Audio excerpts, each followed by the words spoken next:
السلام علیکم ورحمۃ اللہ وبرکاتہ۔ آج کا لیسن سورہ البقرہ کی آیت نمبر 177 ہے، پارہ نمبر 2۔ اعوذ باللہ من الشیطان الرجیم، بسم اللہ الرحمن الرحیم۔ رب اشرح لی صدری ویسر لی امری واحلل عقدۃ من لسانی یفقہوا قولی، رب زدنی علما، اللہم فقہنا فی الدین، اللہم وفقنا لما تحب وترضی۔ بسم اللہ الرحمن۔ لیس البر ان تولوا وجوہکم قبل المشرق والمغرب ولکن البر من آمن باللہ والیوم الآخر۔ یہ نیکی نہیں ہے کہ تم پھیر لو اپنے چہروں کو مشرق اور مغرب کی طرف، لیکن نیکی یہ ہے جو کوئی اللہ پر ایمان لایا اور یوم آخرت پر یقین رکھا یا ایمان لے کے آیا۔ اس آیت کو آیت بر کہتے ہیں کیونکہ اس میں اللہ تعالیٰ نے نیکی کا ایک وسیع میدان، انسان یہ سوچتا ہے کہ وہ کیا کرے۔ اللہ نے نیکی کرنے کا حکم دیا ہے اور ہم نماز روزہ کرتے ہیں، لیکن شاید یہی کافی ہے۔ حالانکہ نماز روزہ تو ہمارے فرائض ہیں، وہ تو ہمیں ہر حال میں پورے کرنے ہی ہیں۔ یہاں اللہ تعالیٰ نے ہمارے ذہنوں کو کھولا اور دین کا وسیع کانسیپٹ پیش کیا اور پورا میدان دکھایا کہ یہ بھرا پڑا اگر تم نیکیاں کرنے چاہتے ہو۔ تو چونکہ شروع میں ہی دوسرے سپارے کے شروع میں کعبہ کی تبدیلی، قبلہ کی تبدیلی کی بات تھی اور اس پر انہوں نے بڑا ایشو کھڑا کیا تھا کہ یہ کیا ادھر، کیونکہ یہودی مغرب کی طرف منہ کر کے نماز پڑھتے تھے بیت المقدس کے مغربی حصے میں اور عیسائی مشرقی حصے میں، تو ان کو اپنے دونوں حصے چھوڑنے پڑ رہے تھے جو منافقت کرتے تھے اور خود کو نمازی شو کرتے تھے۔ پھر ویسے بھی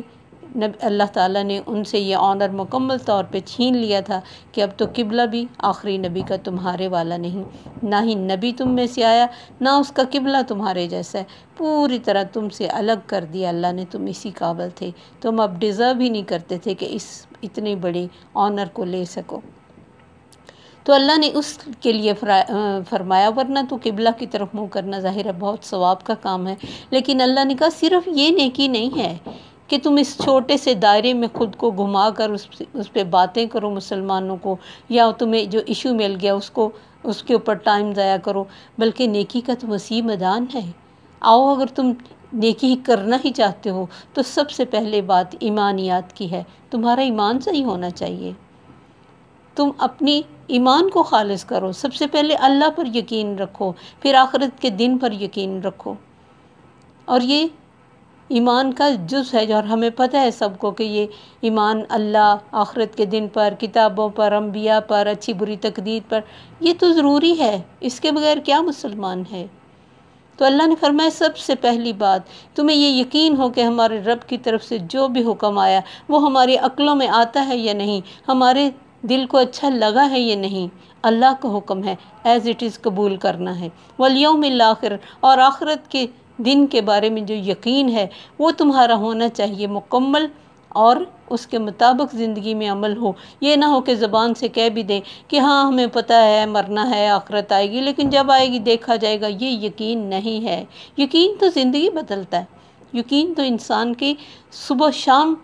اس کے سامنے رہتا ہے، جس چیز کا ہمیں یقین ہوتا ہے کہ یہ سچ ہے، یہ حقیقت ہے، اس کو ہم اس طرح فراموش کر کے جی نہیں سکتے ہیں۔ اس کے لیے تو ہمیں فکر ہوتی ہے کہ یہ اللہ کی طرف سے حکم ہے اور کوئی پتہ نہیں ہے کس کا یوم آخرت، کس دن، کس گھڑی، کس لمحے آ جائے۔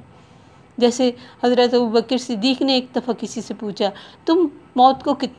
کیسا سمجھتے ہو؟ انہوں نے کہا میں ایک نماز پڑھتا ہوں اور مجھے فکر ہوتا ہے کہ دوسری نماز شاید میں نہ پڑھ سکوں، یعنی موت کو میں اتنا قریب سمجھتا ہوں۔ انہوں نے زمین سے قدم اٹھایا اور فرمایا میں تو یہ بھی نہیں جانتا اس قدم کو میں زمین پہ رکھ سکوں گا کہ نہیں۔ اتنا قریب جو سمجھے گا وہ اپنی زندگی میں کیسے دغا بازی کرے گا، کیسے جھوٹ بولے گا، کیسے دوسرے کا حق مارے گا، کیسے اللہ کو بھلا پائے گا۔ تو یہ یقین بہت بڑی ونڈو ہے جو انسان کی زندگی میں سکون بھی لے کے آتی ہے اور ایک فکر بھی لے کے آتی ہے کہ میں کچھ کرنے کے لیے آیا ہوں، اس کے سامنے زندگی کے مقصد کو واضح کرتی ہے۔ پھر فرشتوں پر ایمان، دنیا میں صرف وہی فرشتے نہیں جو ہمیں سنا ہوا ہے کہ کندھوں پر بیٹھے ہیں، وہ ہمارے کندھوں پر ساتھ ساتھ رہنا اس کا مطلب ہے کہ ہمارے ساتھ ساتھ رہتے ہیں۔ اسی کے بارے میں اللہ نے فرمایا ما یلفظ من قول الا لدیہ رقیب عتید، ایک لفظ بھی کسی کے منہ سے جو نکلتا ہے اس کے پاس حاضر تیار فرشتے بیٹھے ہیں جو اس کو لکھتے ہیں، صرف اس لیے لکھ رہے ہیں کہ انسان بڑا مکر جانے والا ہے۔ حالانکہ اللہ نے بہت ساری چیزوں کو اس چیز کے لیے ریڈی کیا کہ انسان کو اس کی حقیقت سے آگاہ کریں گے، لیکن فرشتوں پر ایمان، حتیٰ کہ حدیث میں آتا ہے کوئی انسان مچھلیاں نکالنے کے لیے جال ڈالتا ہے تو وہ بھی فرشتے مچھلیوں کو گائیڈ کرتے ہیں کہ فلاں فلاں مچھلی اس جال میں جائے گی۔ ایک آنکھ کے لیے 7 فرشتے ہیں، ہماری زندگی کی حفاظت کرنے کے لیے، جب تک ہم نے کسی بھی چوٹ تکلیف سے بچنا ہوتا ہے اس کی حفاظت کے لیے کتنے فرشتے ہیں۔ اس لیے بعض دفعہ ہم ایک لمحے کی تکلیف سے ہماری آنکھ بچ جاتی ہے، ہم ایکسیڈنٹ سے بچ جاتے ہیں، یہ سب اللہ کے کارکن ہیں، اللہ کے کارکن ہیں اور اس کے حکم سے کام کر رہے ہیں، ہمیں ان پر یقین ہو۔ پھر اللہ کی تمام کتابوں پر یقین، جس کا ہم پہلے بھی ذکر کر چکے ہیں کہ بے شک وہ تمام صحیح ہیں، اس کا مطلب کوئی یہ نکال لے کہ صحیح ہیں تو پھر ان پر عمل کرے۔ ایک تو وہ کتابیں اپنی اصلی حالت میں نہیں، اور اس کے بعد اللہ نے ان تمام کتابوں کی ایک جامع کتاب دے دی ہے، وہ من قبل ھدی للناس تھیں، اب اس پر عمل کرنا ضروری ہے۔ پھر نبیوں پر کہ تمام انبیاء جن کو ہم جانتے ہیں یا نہیں جانتے، اللہ کے چنے ہوئے لوگ اور اللہ کے حکم سے دنیا میں تشریف لائے۔ اس کے بعد اللہ تعالیٰ نے فرمایا ان تمام ایمانیات کو مکمل کرنے کے بعد اب آؤ میں تمہیں بتاؤں عبادت کس کو کہتے ہیں۔ نماز، روزہ، حج، زکوٰۃ، توحید، یہ تو عبادت ہے ہی، یہ تو اللہ کے حقوق ہیں، یہ تو تمہیں ادا کرنی ہے بندہ ہونے کی وجہ سے، عبد ہونے کی وجہ سے، اللہ کے مخلوق ہونے کی وجہ سے۔ اس کے بعد مزید میدان اللہ نے کھول دیا کہ اس مال دو اس کی محبت میں۔ اس کے 2 مطلب ہیں، اللہ کی محبت اللہ کی رضا کی خاطر دیا جائے، اور دوسرا مال کی محبت اندر ہے پھر بھی دینا ہے، کیونکہ یہ قدرتی سی چیز ہے کہ انسان کے اندر اس کی کشش ہوتی ہے اور وہ ہمیشہ اس کو بڑھانے کی فکر رہتا ہے، جس کے بارے میں اللہ نے تکاثر صورت میں فرمایا الہاکم التکاثر، غافل کر دیا تم کو مال کی کثرت کی خواہش نے، حتیٰ زرتم المقابر، حتیٰ کہ تم نے زیارت کر لی قبروں کی، تم قبروں میں پہنچ گئے۔ پھر نبی صلی اللہ علیہ وسلم سے پوچھا گیا اللہ کے نبی سب سے بہترین صدقہ کیا ہے؟ آپ نے فرمایا افضل صدقہ یہ ہے کہ انسان اپنے صحت اور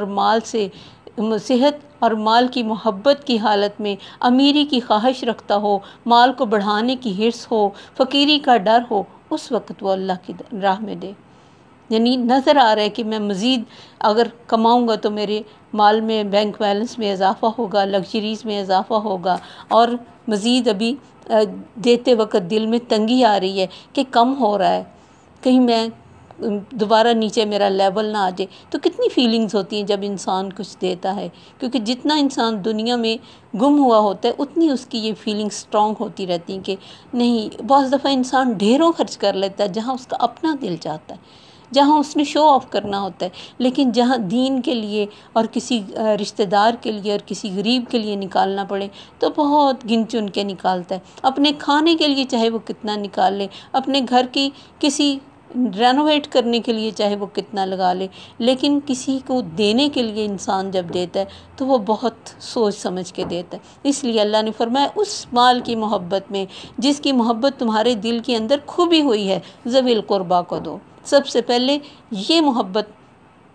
جو ہے نا اس کا اظہار ادھر کرو کہ یا اللہ یہ مال بے شک مجھے کتنا محبوب ہے، لیکن میں اس کی محبت کے باوجود تیری رضا کے لیے قریبی رشتہ داروں کو دے رہا ہوں۔ اور اس کا 4 سپارے کی شروع کی جو پہلی آیت ہے لن تنالوا البر حتی تنفقوا مما تحبون، دینا بھی وہ ہے جو پسندیدہ ہو، کیونکہ جو آؤٹ ڈیٹڈ ہے یا جو ہمیں بالکل ہماری ضرورت کا نہیں ہے، ذوی القربیٰ کو دینے کے لیے ایسی چیز نہیں نکالنی چاہیے، کیونکہ ان کے دلوں میں یہ تکلیف ہوتی ہے کہ ہمیں برا سمجھا گیا، ہمیں حقیر اور گھٹیا سمجھا گیا۔ جو انسان اتنی چھوٹی سی حدیث ہے اگر ہم اس پر عمل کر لیں تو ہماری زندگی کے بہت سارے مسائل اور بہت بڑی بڑی نیکیاں ہم کر سکیں گے کہ مومن وہ ہے جو دوسرے کے لیے وہ پسند کرے جو اپنے لیے کرتا ہے۔ تو ذوی القربیٰ کو دینے کا ڈبل ثواب ہے، ایک تو صدقہ دینے کا، دوسرا صلہ رحمی کا۔ اور ان جگہوں پہ انسان کم خرچ کرنا چاہتا ہے،